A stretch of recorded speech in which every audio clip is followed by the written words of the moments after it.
जम्मू कश्मीर को एक बार फिर से टारगेट किलिंग की घटनाओं ने दहशत वहां मचा दी है। पुंछ में सेना के जवानों पर अटैक के बाद अब बारामूला में पूर्व एसएसपी की बेरहमी से हत्या कर दी गई। सुबह 6 बजे मस्जिद में अजान दे रहे रिटायर्ड एसएसपी को गोलियों से छलनी कर दिया गया है।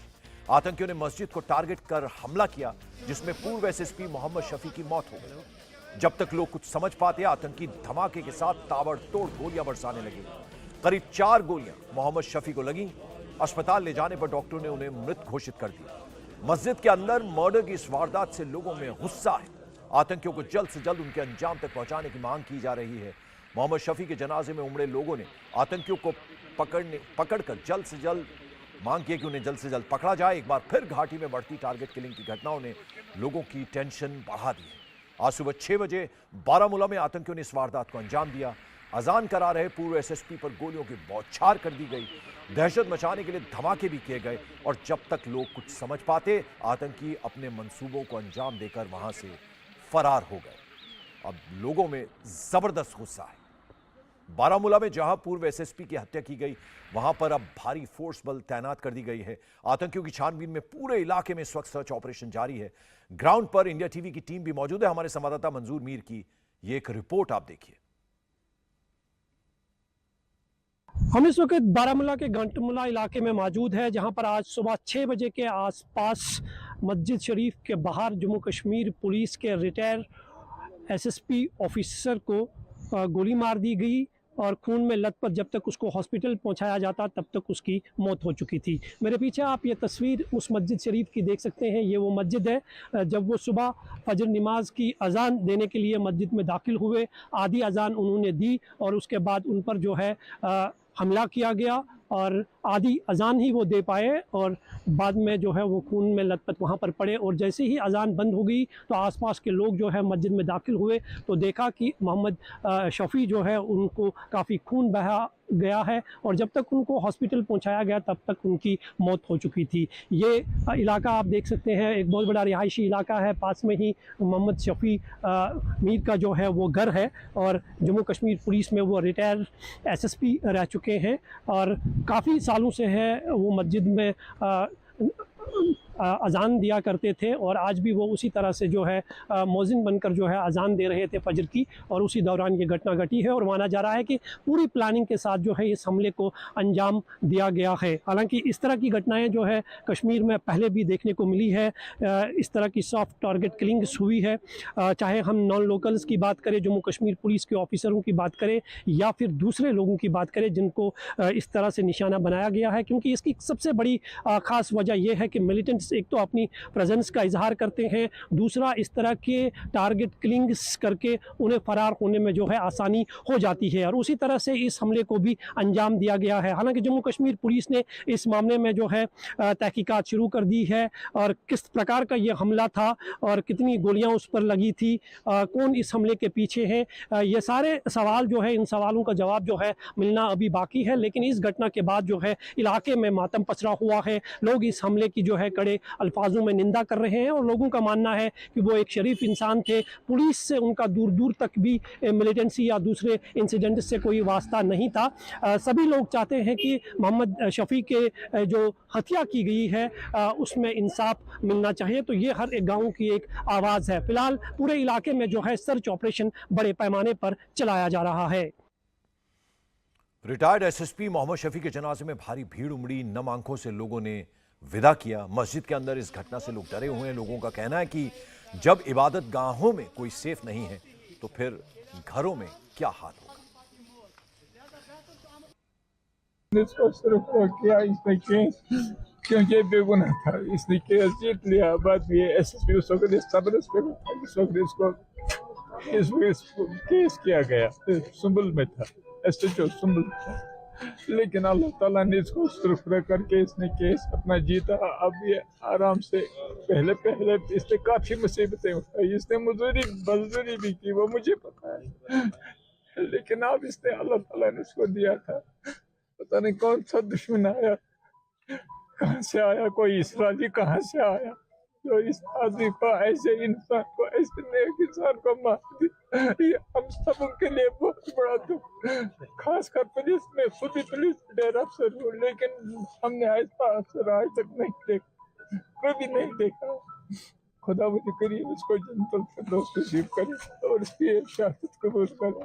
शफी साहब के बारे में बताएंगे, शफी साहब कैसे इंसान थे? जनाब हम ये कहते हैं कि ऐसे शफी साहब नहीं अब उठे, ये हमारे से चला गया। ऐसे आदमी खास मिलते हैं, कम मिलते हैं, लिहाजा ऐसे आदमी कम मिलते थे, मिलेंगे और क्या कहेंगे। हम इस वक्त दुखी हैं, परेशान हैं, हम भी लगेंगे और कातिल को निकालेंगे, उसको ऐसा सज़ा देंगे कि हम फिर हमारा गाँव चैन से बैठे। ऐसे लोगों के खिलाफ किस तरह की कार्रवाई होनी चाहिए, क्या चाहते हैं आप? सख्त से सख्त। आज शबीर साहब के साथ हुआ, कल हमारे साथ हो जाएगा, कल दूसरे के साथ हो जाएगा, लिहाजा इसमें सख्त से सख्त कार्रवाई का। मैं इस चीज़ की मजम्मत करता हूँ कि ऐसे हालात आज भी रोनुमा होते हैं। देखो हम तो ये आपने देखा मस्जिद शरीफ में हम सेफ नहीं है, और हम 25 साल 30 साल 40 साल जब इंसान को इस दुनिया से जाना पड़ता है, उस टाइम इंसान ये चाहता है कि मेरे मुंह से निकले अशहदु अन ला इलाहा इल्लल्लाह मुहम्मद रसूलुल्लाह सल्लल्लाहु अलैहि वसल्लम, और ये अजान दे रहा था। ये तो शहीद हुआ, लेकिन जिसने ये कत्ल किया है वो इंसानियत के खिलाफ है। असली उग्रवादी इसी को कहते हैं, इन्हीं का कोई मजहब नहीं है जिन्होंने ये कत्ल किया है। यहां आपको बता दें कि जहां पूर्व एसएसपी मोहम्मद शफी की हत्या हुई, वहीं से कुछ दूर पर परिवार के लोग मौजूद थे। जब तक वो कुछ समझ पाते, आतंकियों ने मोहम्मद शफी को गोलियों से छलनी कर दिया। परिवार के लोग गमजदा हैं और अब इंसाफ की गुहार लगा रहे हैं। मोहम्मद शफी मीर जो मेरा कजिन था, सुबह सवेरे हर रोज ये अज़ान देता था मस्जिद में जाके। आज भी तवक्का के मुताबिक वो 6:05 मस्जिद में दाखिल हो गए, अजान देने लगे। तो मैं घर में बैठा था, कुरान शरीफ की तिलावत कर रहा था। इस दौरान एक बड़ी भारी फायर की आवाज, वो भारी आवाज थी। तो मैंने कुरान शरीफ को बंद किया तो अजान खत्म हो गई, इसके आगे अजान नहीं हुई। तो मैंने कुरान शरीफ को बंद किया। मेरे जहन में ये सोच आ गई कि मुझे लगता है शफी साहब को कोई चक्कर आ गया तो गिर गए, इसके आवाज आ गई। तब मेरी बच्ची जो ऊपर वाली मंजिल में सोई थी दौड़ के आई, उसने मुझे कहा पापा आप बैठे हो, शफी अंकल मर गए। मैंने कहा कैसे हुआ? तो मुझे जहन में आया कि कुछ हुआ है। फिर हमें मैसेज आ गई शफी साहब को गोलियां लगी है 4। 12 फायर की आवाज आपने मैंने सिर्फ ये आवाज सुनी, जैसे मैंने फायर की आवाज सुनी। गम बड़ी आवाज आ गई, एक ही आवाज आ गई, गम जैसे हो गया आवाज। मैं अजान सुन रहा था, मैं सोया था तो लेकिन अजान सुन रहा था। उसके बाद जब उसने अशहदु अल्ला इलाहा इल्लल्लाह पढ़ा तो फायर की आवाज हो गई। मैं समझा क्योंकि हमारी माइक खराब थी, मैं समझा शायद क्योंकि मैं ही ठीक करता था, मैं समझा मत माइक खराब हो गई या उसका मत या कुछ फट गया, उसी की आवाज आ गई। हमने बस सीरियसली नहीं लिया। उसके बाद मेरी बहू ने खिड़की से, क्योंकि हम नमाज पढ़ने के लिए उठ रहे थे, मेरी बहू ने कहा कि उधर रोने की आवाज आ रही है। बाद में हम गए वहां पर, तो उधर मेरा भाई ये रोज अजान देता था, रोज अजान, इतवार के रोज आते हैं। ये वापस डिपार्टमेंट में एसएसपी थे, मैं उसका छोटा भाई हूँ। तो रिटायरमेंट कब ली थी? 212 में 2012 में। तो आज ये घर पे ही था या घर में ही था? और आइए सीधे रुख करते हैं बारामूला का, जहां से मेरे सहयोगी मंजूर मीर हमारे साथ जुड़े। मंजूर, हमने आपकी तमाम रिपोर्ट्स देखी, जो नाती रिश्तेदार हैं उनसे आप बातचीत कर रहे थे।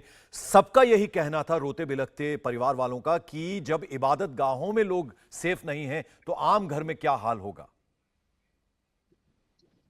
बिल्कुल पंकज, मिलिटेंसी के इतिहास में ये पहली बार देखा गया है कि जब किसी ऑफिसर को जो है मस्जिद के अंदर में निशाना बनाया गया है। अक्सर हम देखते थे कि रात के अंधेरे में मिलिटेंट्स आते थे और सॉफ्ट टारगेट किलिंग करके चले जाते थे, लेकिन ये बड़ी दुखित घटना है और इस पर सभी जो है निंदा कर रहे हैं कि इस तरह की घटनाएं नहीं होनी चाहिए। और लोग ये मांग कर रहे हैं कि ऐसे लोगों के खिलाफ जो है सख्त से सख्त कार्रवाई होनी चाहिए, क्योंकि इस तरह की चीजें जो है इन की इजाजत जो है इस्लाम में नहीं है। और ये लोग जो है न सिर्फ कश्मीर के बल्कि इंसानियत और इस्लाम के दुश्मन है। तो लोग यही मांग कर रहे हैं कि ऐसे लोगों के खिलाफ सख्त से सख्त कार्रवाई होनी चाहिए। जो मोहम्मद शफी के साथ हुआ, वो 6 बजे करीबन सुबह मस्जिद की अजान अदा करने के लिए जा रहे थे, आधी अजान उन्होंने दी थी और आधी अजान देते ही वक्त जो है उन्हें गोलियां मार दी गई। वो पूरी अजान भी नहीं दे सके। हालांकि लोगों को काफी देर तक समझ नहीं आया, लेकिन जब आधी अजान के बाद मस्जिद के अंदर से कुछ आवाज आई तो उसके बाद आसपास के लोग जो है वो मस्जिद के अंदर गए तो देखा कि मोहम्मद शफी खून में लथपथ पड़े हुए थे। लेकिन जब तक उनको हॉस्पिटल पहुंचाया गया तब जी। तक उनकी मौत हो चुकी थी। उनके जिस्म से जो सारा खून बह चुका था। हालांकि पुलिस जो है इस मामले की हर एंगल से तहकीकात कर रही है। बिल्कुल कौन इस मंजूर, हमले यही के हम समझना चाह रहे थे आपसे। जरा संक्षेप में समझाइएगा कि ये आम आदमी नहीं है, एसएसपी है, यानी पुलिस से रिटायर हुए हैं, तो क्या कोई उसके पीछे भी वजह हो सकती है? देखिए पंकज, पिछले कुछ सालों से हम देख रहे हैं कि सॉफ्ट टारगेट किलिंग जो है ये बेहद आसान करना है मिलिटेंटों के लिए, क्योंकि मिलिटेंट एक तो इससे अपनी प्रेजेंस का इजहार करते हैं, दूसरा उन्हें आसानी से फरार होने में कामयाबी भी मिल जाती है। पास में हमने जो देखा है, जितने भी पुलिस ऑफिसर्स या नॉन लोकल्स की हत्या की गई है वो इसी तरह से या तो अंधेरे में या फिर सुबह सवेरे में इस तरह की किलिंग्स की गई है जहां जी। पर लोग जो है निहत्थे होते हैं। तो इस हमले को भी उसी तर्ज पे एक प्लानिंग के तहत जो है अंजाम दिया गया है। खास बात यह है कि ये पूरी जानकारी इन लोगों के पास थी कि आज संडे का दिन है, इमाम सैटरडे ठीक। को घर जाते हैं छुट्टी पे, और हर सैटरडे को जो है जी। यही मोहम्मद शफी जो है अजान देते थे मस्जिद में। तो पूरी प्लानिंग के साथ जो है आज आए, उस वक्त मोहम्मद शफी अकेले मस्जिद में पहुंच चुके थे, अजान दे रहे थे लोगों तो को। बिल्कुल पूरी नमाज के लिए प्लानिंग के बुला साथ रहे थे। आतंकियों ने ये कायराना हरकत की। बहुत बहुत शुक्रिया इस तमाम जानकारी के लिए आपका, मंजूर मीर।